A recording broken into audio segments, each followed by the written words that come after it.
Something we could all get together on as Americans. We have all of it covered tonight, beginning with our chief White House correspondent, Chuck Todd. Chuck, good evening.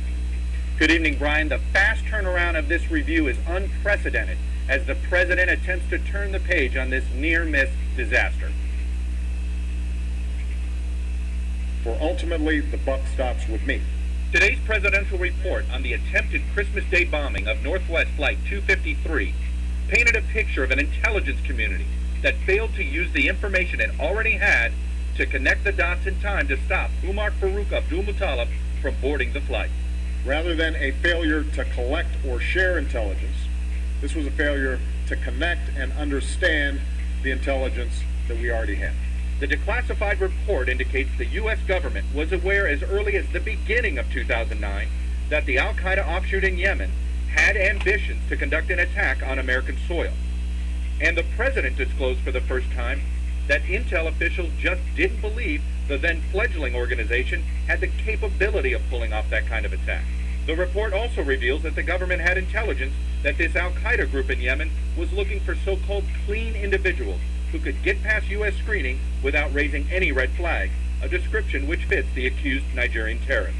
But it was not until after the failed attack that the government learned Abdul-Muttalib had traveled to Yemen and received the explosives and training from al-Qaeda in the Arabian Peninsula. 20/20 hindsight always gives you much better opportunity to see it. We saw the plot was developing, but at the time, we did not know, in fact, that they were talking about sending Mr. Abdul-Muttalib to the United States. The report concludes the problem was not information sharing among various intelligence agencies. The failure was more systemic, a failure of analysis, connecting the dots, and now, in hindsight, a failure to follow up on the lead that al-Qaeda in Yemen wanted to strike the U.S. on the homeland. We must follow the leads that we get, and we must pursue them until plots are disrupted. And that means assigning clear lines of responsibility.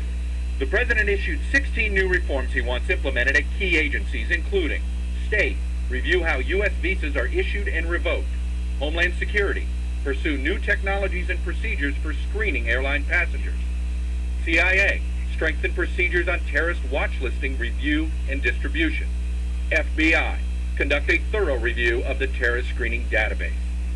And Brian, a senior State Department official, tells NBC News that a simple misspelling of Abdul-Muttalib's name is the reason why no one knew he had a valid visa to enter the United States. All right, Chuck Todd starting us off at the White House. Chuck, thanks.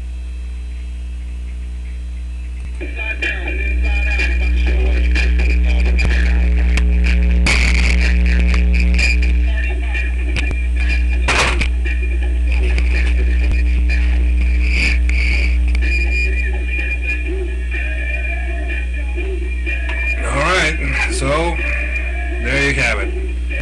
Mr. Presidente Barack Obama has 16 new tasks going on. Kudos to you, Mr. President, and hope for the best. But now, let's talk about swine flu. Who knew about swine flu way back then? I'm going to give you a clue. Back in August 2004, I went over to the KLAQ 95.5 FM radio station and was interviewed by Mr. Buzz Adams, the head honcho of the morning show over at that station. And, oh yeah, 2004, August 2004, me, the guy with the revoked visa from 2002, was able to cross over? I bet you David Copperfield and Chris Angel can kiss my feet for performing such a trick. And all those times I was able to cross the bridge without ever being detected with a so-called revoked visa. Again, if I would have known that visa was revoked, I would have never crossed. But somebody didn't do their job in the American consulate, right? So again, swine flu. How is it that that guy knew about swine flu back then? Could it be that my theory about that cadre of brethren that knows what's supposed to happen are coming out and ready to execute it? Stay tuned, people, and I'm going to put a little sample of that conversation with Mr. Buzz Adams. Mr. President, kudos to you, sir. May all your staff be, as they say, semper fi, and hoping for the best. And let's just pray that nothing happens in your homeland.